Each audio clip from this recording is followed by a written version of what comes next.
Hello and welcome to the catch-up for September 2024. I'm Paul from Give and Toke. And I'm Christina from AusCannaReviews. And we come together each month to explore what's happening in cannabis in Australia and around the world. Be sure to check out the show notes in your podcast app to find out all the different ways you can get in touch with us. So, Christina, we had a really nice time together about a month ago. You came down to Melbourne. We had a live show. It was a hell of a blast. Thank you to everyone that came out. We had a really great time spending time with people and doing a show in front of people. But all around, Christina, how was your trip to Melbourne?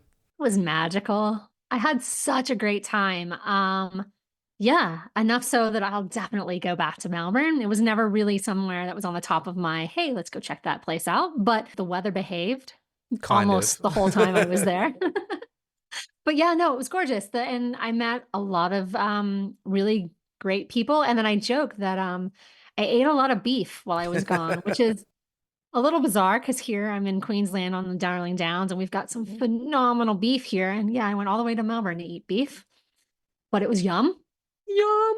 And I think the best thing about going to Melbourne is, yeah, I got that spark back. It was kind of like when you went to it wasn't the actual awards. You went to the Cannabis Awards pre-drinks a few months ago. Yeah. Yeah, it and just you were invigorates saying, you, doesn't it? Like spending time with these internet friends that you've made, and you get to meet them in real life, and you get to actually have some connection. And yeah, like there's something magical about it, to be honest, to meet people that you engage with online and again, for listeners who don't know, that was the first time you and I met. exactly, Like in real life. yeah. We've been doing this show for across states for a few months now, and good part of this year, and yeah, we got to hang out in real life, which was fun. Yeah, and like I said, there's something magical about that, right? To actually sit next to people and talk to people face to face. And yeah, I loved it. And I did. I got home and even though I was unbelievably exhausted, because I can own it, I go to bed at like 8:30, 9 o'clock. And I think the whole time I was in Melbourne, I was like crawling into bed at like 1:30, 2 o'clock. And that's so not me. I was exhausted when I got home, but like, yeah, I just felt so ready to start writing reviews again, I guess. Yeah, well, it was really great to have you in town. It was awesome to bring you out to my side of town in Melbourne, Footscray, experience some amazing Ethiopian, blaze on a couple of choice cuts and just spend some nice time together. So I really enjoyed having you in town. It was awesome that you had a great time. And yeah, let's hope it's not too long until you're back again. Indeed. So let's dive into news and current affairs for the month. Our first story comes from Le Monde on September 14th, and that is Ukraine's legalization of medical cannabis, a source of hope for veterans.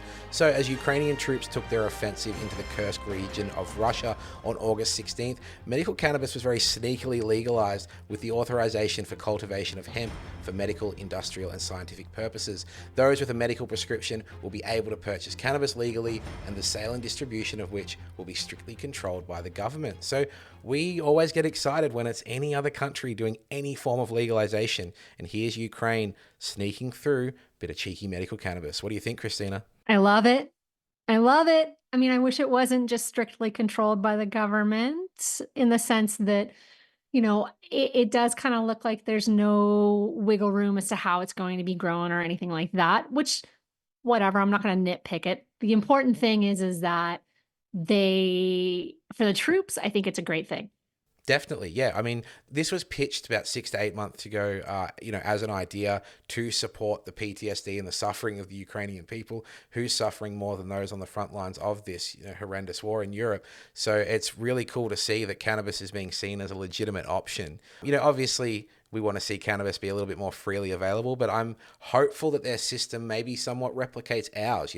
For all the flaws people might have with the Australian medicinal cannabis system, it could also be exciting that we're setting a benchmark for the world and kind of legitimizing it in a way that makes it more accessible. So all power to Ukraine here. I think it's a fantastic thing. I do too. So our next story comes from Wyndham TV on September 7th, and that is residents frustrated by persistent cannabis odours at Werribee's Unison housing block.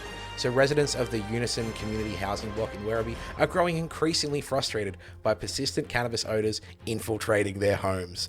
Despite numerous complaints to building management, the issue remains unresolved, forcing residents to endure the strong smell daily.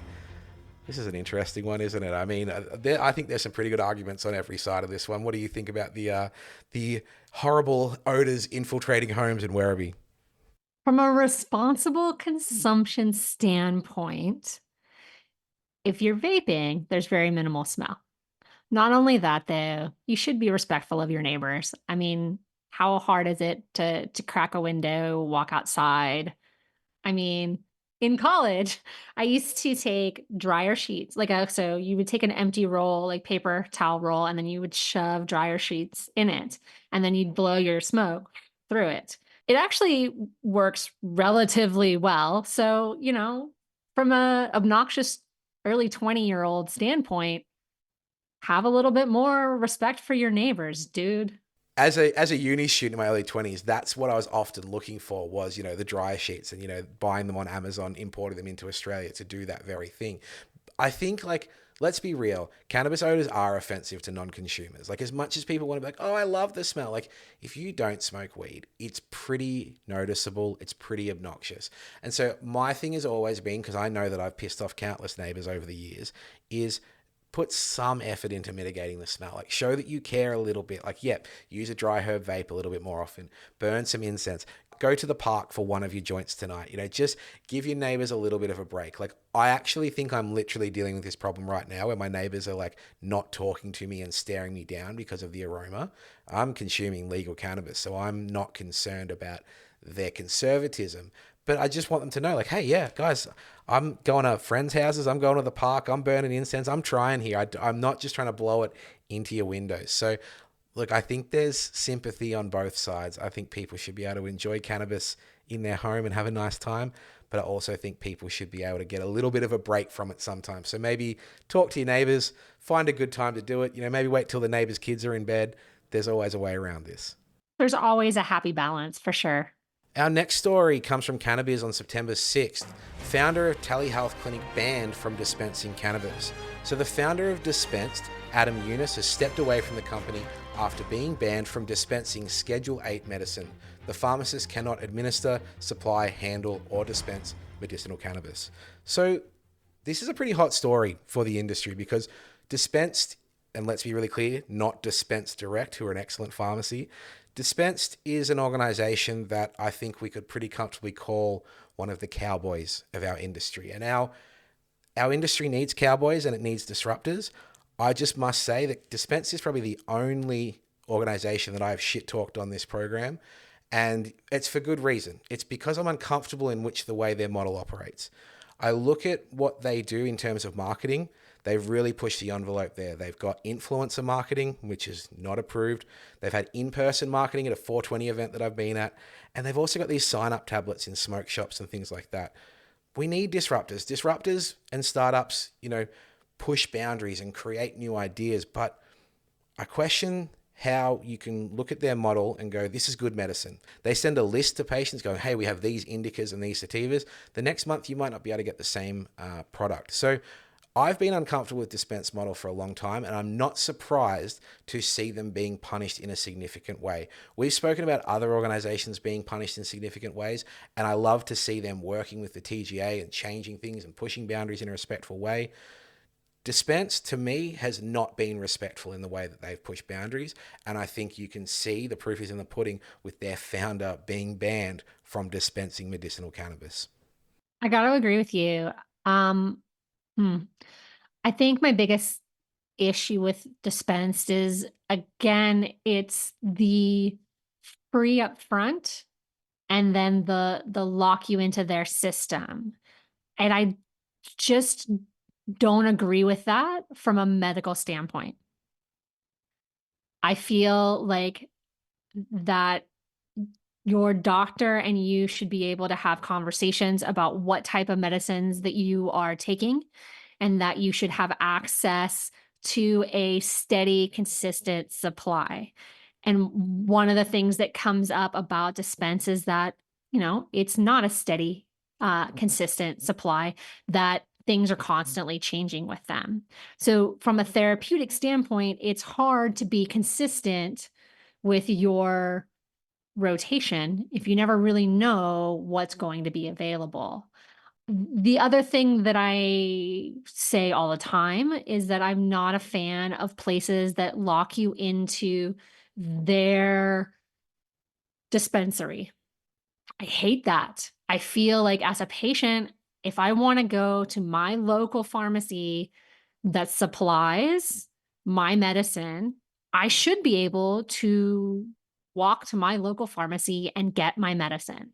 I shouldn't have to deal with Oz Post if I don't want to deal with Oz Post, which is an entire rabbit hole that we can go down on another episode. I like the fact that I go and I talk to my pharmacy face to face. They know me. I'm a person. They're a person. We have a relationship. It's great. If I have an issue with somebody, not somebody, if I have an issue with something, I can go talk to a physical person and get my issue rectified. So I'm always saying to people, make sure you can go to the pharmacy of your choice. No, amen. I totally agree.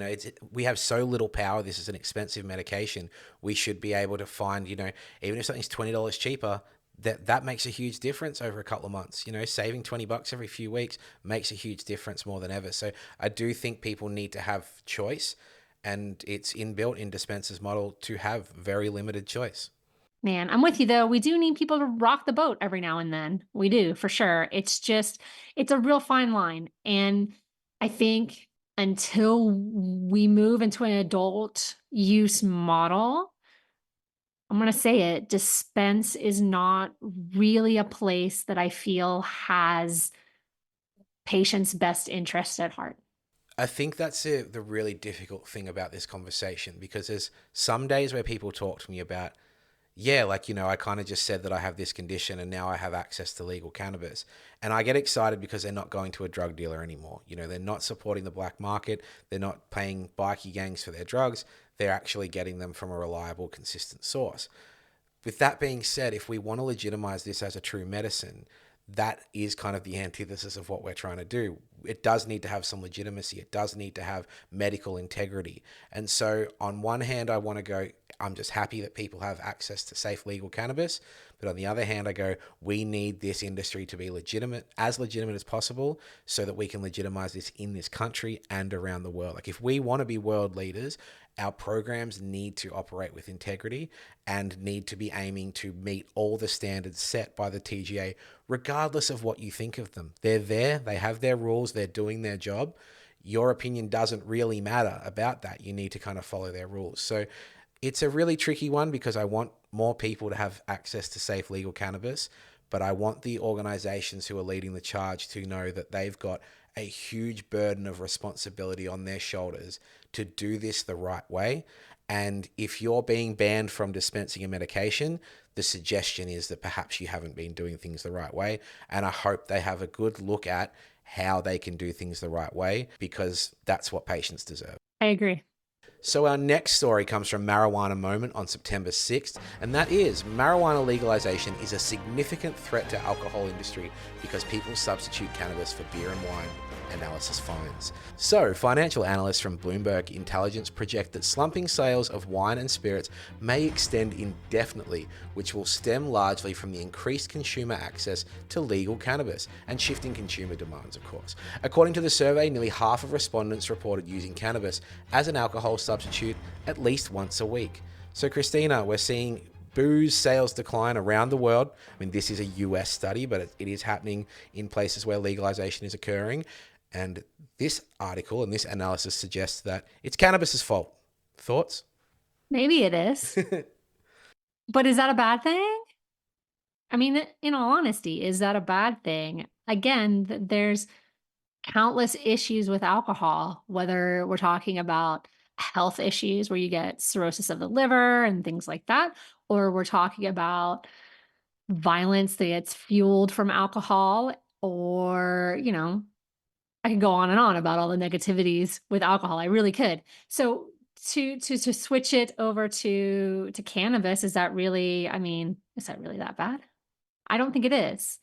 There's a wave of people, and maybe even a generation of people, because I do believe that the generation below us are making far more informed decisions about what goes into their bodies than we did. We had a pretty good time, but we were poisoning the shit out of ourselves. Let's be real. And so I think it's really awesome that people are understanding their relationship with alcohol, because I think as a society and in Australian society, we often have our head in the sand about the true impacts of alcohol dependence. So if people are switching to a drug that has less of a risk profile, less dependency issues, that's a great thing. But I also think it's not really about cannabis at all. I think people are making far more sensible decisions about their health. Sometimes they're replacing beer with cannabis. I assume sometimes they're also replacing beer with nothing and just going one less drink this week, two less drinks this fortnight, whatever it might be. Because I know that people are starting to understand that, hey, booze might not be all that great. Our next story comes from the Herald Sun on September 1st, and that is Fiona Patten reveals bold Senate bid. So she's fought cancer 3 times in 2 years, but she never lost her determination. And Fiona Patten has revealed she is back with unfinished business by running for a Senate seat in the next federal election as a member of the legalised Cannabis Party. So I am so excited. Fiona Patten is one of the greatest assets to progress in my home state of Victoria. I'm curious though, Christina, do you know much about Fiona Patten and her impact? Like, has she reached the other states? Oh God, I sound horrible. I didn't really know that much about her until you put this story in. And then I went back and I started reading some things on her. And I'm with you. She's amazing. I can't believe that she lost Yeah, for when she was battling cancer. How could you not want to? That's a whole nother thing. But yeah. yeah, she's amazing. And what she's done for Victoria, I like her. I like her a lot. You look at most progressive causes and the success that they've had in Victoria over the last decade, and Fiona Patten is likely linked to those. Very literally, a member of a committee, or very literally signing off on certain positions and laws. But you look at safe injecting rooms, Fiona Patten's behind it. You look at voluntary assisted dying, Fiona Patten's behind it. Sex work reform. I mean, God, she even dealt with lockdown cookers better than anyone else that I've seen. She is a powerhouse. She is so dedicated to the needs of her constituents, and that's what's so different about her and other politicians. She genuinely cares about progressive causes, but also as a result of being informed by the communities that she works in and she lives in. And I just think that I'm a huge supporter and fan of Rachel Payne, who's an incredible asset to this cause. But Fiona Patten's been doing this for so long. She is just a wonderful asset for progressive causes. But if we can get her into the federal Senate, she's going to make a real difference to cannabis legalization in this country. And I'm so excited to see. So I want everyone to know that this woman is running for federal Senate, and I want everyone to, sign up to help her campaign as much as they can, because she gets shit done. And you got to back somebody who gets shit done. You really do. That's it. All right, our next story comes from the BBC on August 30th, and that is man jailed for plot to put wife on death row with weed. So a man in Singapore who attempted to frame his wife by planting cannabis in her car has been sentenced to almost 4 years in jail.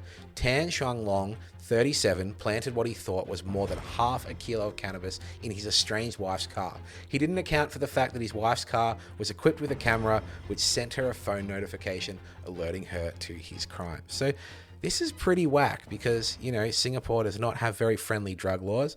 And this guy is, pissed off at his estranged wife and goes, you know what, I'll put a bunch of weed in her car and then she'll get sentenced to death. It's a pretty unchill way of dealing with marital issues. Thoughts on this one, Christina? I like the fact that you were like, it's a pretty unchill way. Dude, it's fucked. Like, let's be honest. Oh, Who does that? it's just like the horrible thing, I think, like, I'm making light with even, the use of my language, is because we know if it was the other way around and she actually was found guilty, she would be dead. And this is horrifying about Singapore. The laws are so extreme that for someone to do this and to want to set someone up like that, I think 4 years in jail isn't enough for this bloke. Like, to me, that's attempted murder. Oh, 100%. I agree with you. He knew what he was doing. He knew what he was up to. I do have to laugh again, though, because the funniest part was he thought he was putting half a kilo of weed in her car, and half of it was fake weed. So even he got stooged by the dealer that he was buying from. So this is a case for legalization. Even people that are trying to frame their wives for drugs are getting stooged by dealers. So, we want people to have genuine, honest access to cannabis and not being stitched up by dealers, even in Singapore. The small things in life that we're asking for. It really is. Oh, shit. Our final story for this episode, coming from The Hill on August 22nd, is a decade into states legalizing marijuana, underage use has plummeted. So researchers have released a pair of surveys from the US confirming that teen marijuana use has declined sharply over the last decade across America. During that same time, nearly half of all US states have moved to legalize the substance. So here we're seeing a positive shift. We've got legalization sweeping the nation over the last decade, and underage kids using cannabis less and less. Not surprising, really, because this is that lesson that we keep saying. Regulate cannabis in a sensible way, and you will see benefits. You will see less crime, and you'll see less kids going to dealers. I gotta agree with you, man. You take away the stigma, and then, loses a little bit of that sparkle to a teenager to want to do it. I mean, we've heard it 1,000 times, like you tell your kids not to do something and then they want to do it that much more, right? Like I remember my parents telling me, don't hang out with so and so, and screw you, I'm going to go hang out with whoever the hell I want. Yeah. Exactly. And so then once you take away that stigma with it and it just becomes something that, regular Joe does, it loses the sparkle, it loses the rebellion. And so I can see why teens would be drawn to it less.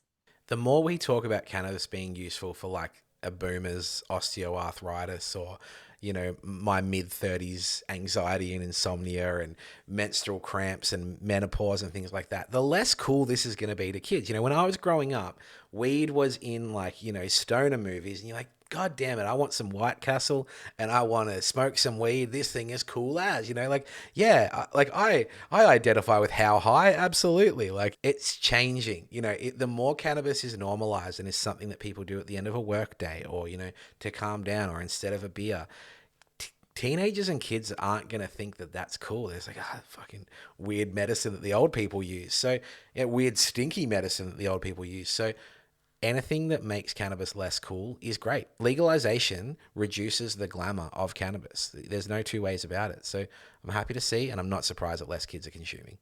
One thing I did love about this story was in the Guardian's coverage of it, is they noted that while underage use is down, everyone else's is up. So I'm cool with that too. So that's it for news and current affairs for this month's edition of the Catch-Up. Let's move now to a different segment called It's Science. Within this segment, we aim to give a short, sharp update on something relating to the field of cannabis. So I'd like to share some exciting new findings relating to the field of cannabis smells. So this article comes from the ACS Omega Journal, and it was published in June 2024. So Twinkle Pariani et al., she actually recently did an episode on the Bioactive podcast about this paper. So if you want to dig deeper than my small little description, I highly recommend people go check out Dr. Riley Kirk's podcast speaking to Twinkle Pariani about this. But basically, we all get excited about cannabis smells, and as we try to better understand the plant chemically, we talk a lot about the importance of terpenes and the way that they dictate the smell of cannabis. Well, this study is actually trying to look beyond terpenes, basically. So they're exploring what other chemical compounds contribute to the aromas within cannabis. So the methodology of this study was basically to get 5 different samples of ice hash rosin and look for the volatile compounds within there. So in there, they have found a newly identified compound called myrcaphenolhexyl hexanoate. I'm sure I butchered that, but I said it with confidence. And this contributes to citrus aromas. And they've also identified fatty acids that contribute to cheese-like aromas. So this is really exciting because it kind of tells us there's so much more to know about cannabis, but it's also a really positive step in understanding the chemistry of cannabis. We're trying to move away from indica sativa. We've moved a lot to talk about terpenes, but it actually looks like we can look beyond terpenes for things that also dictate the smells and aromas of cannabis. So this is an exciting little progress into go, hey, smell isn't just terpenes. There's so many other compounds and chemicals in cannabis contributing to the smell. We still don't know a hell of a lot about them, but they are there and we'll need to keep on looking. So really exciting to know, hey, terpenes are important, but there's some other stuff going on with smells.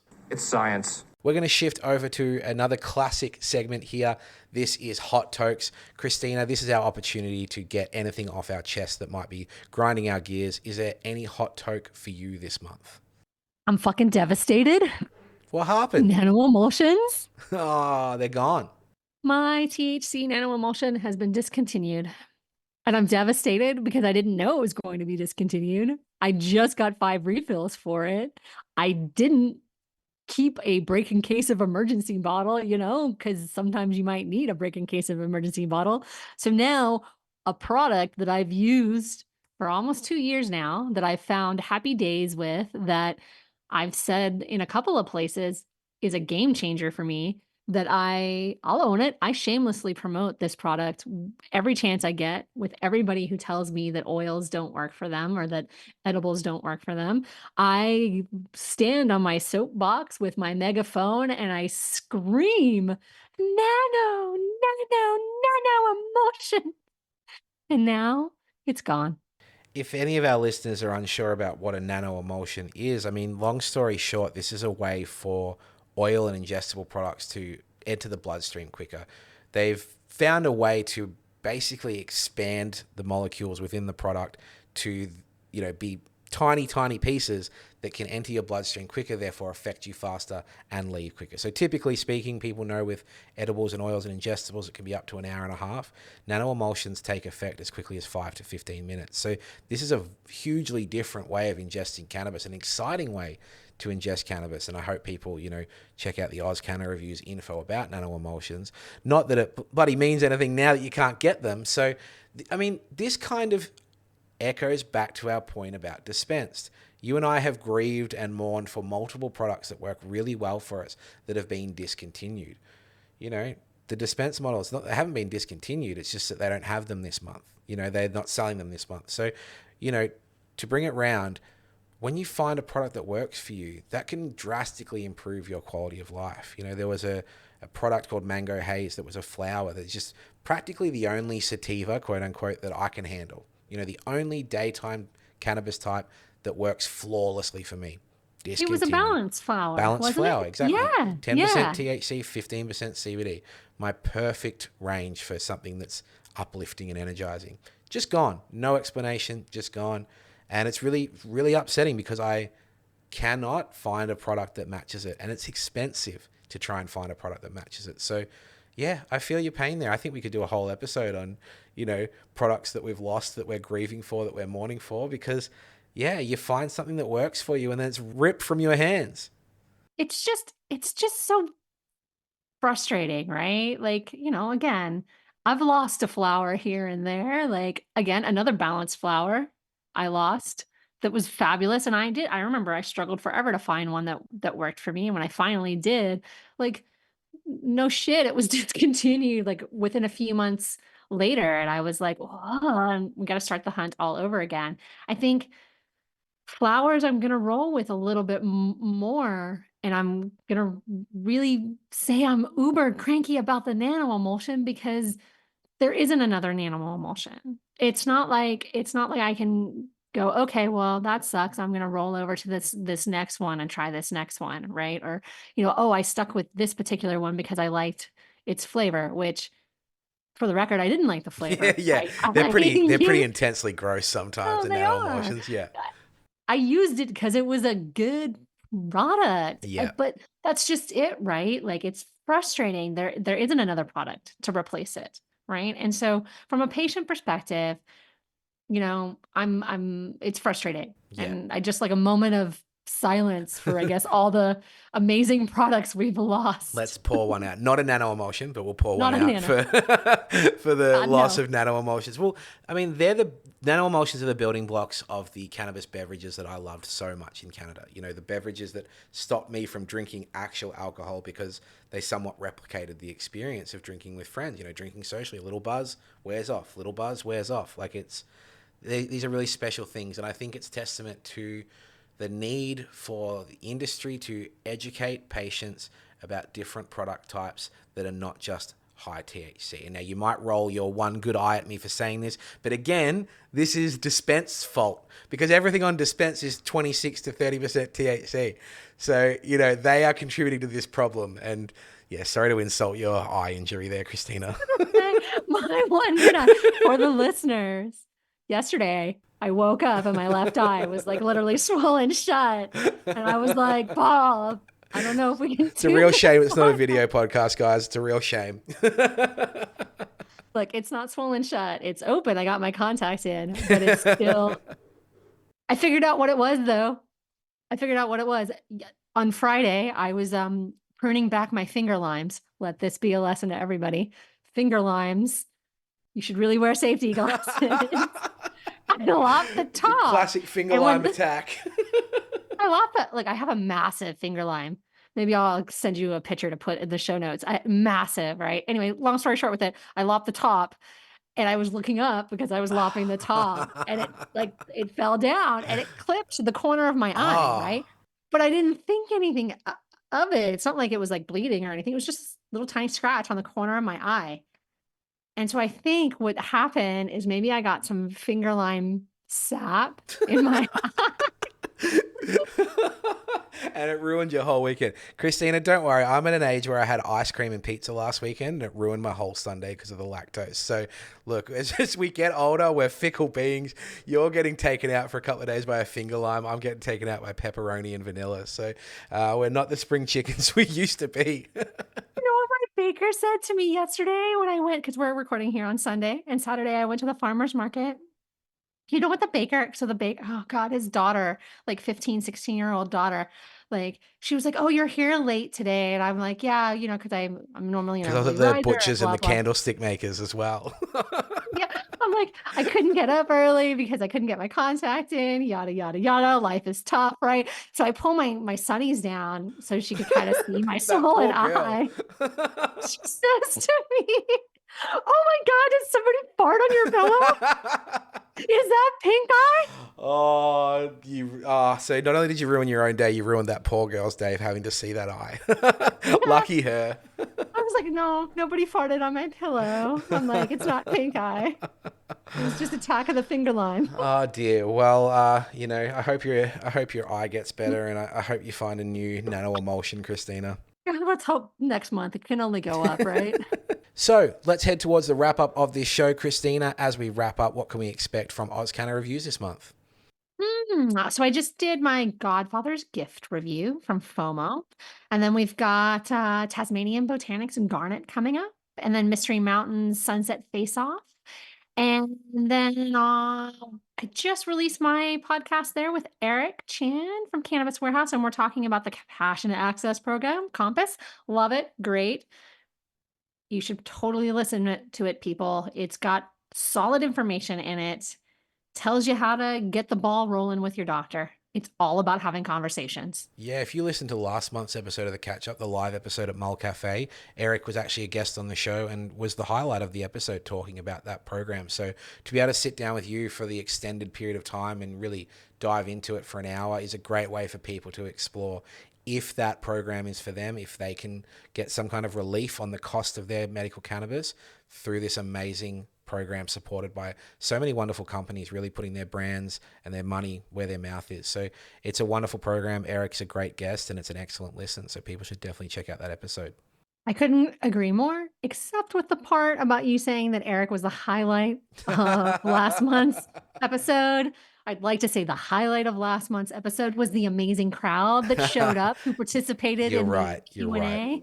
Hey, look, technically Eric was a part of that crowd for a while, so, you know, we cover all bases there. I think he answered one of the questions, didn't he, actually? Yes, he did. He was successful in the quiz. Well, that's exciting. Always worth checking out AusCannaReviews.substack.com and following on all the appropriate things. Me this month, I've enjoyed a lovely little break. I've taken a month off the podcast, so I re-released my Fiona Patten episode, which is an essential listen because, like we said earlier in this show, she is a powerhouse. She is a force to be reckoned with and is so important to progressive causes. So if you haven't heard that episode when it was originally released or re-released last week, check that out.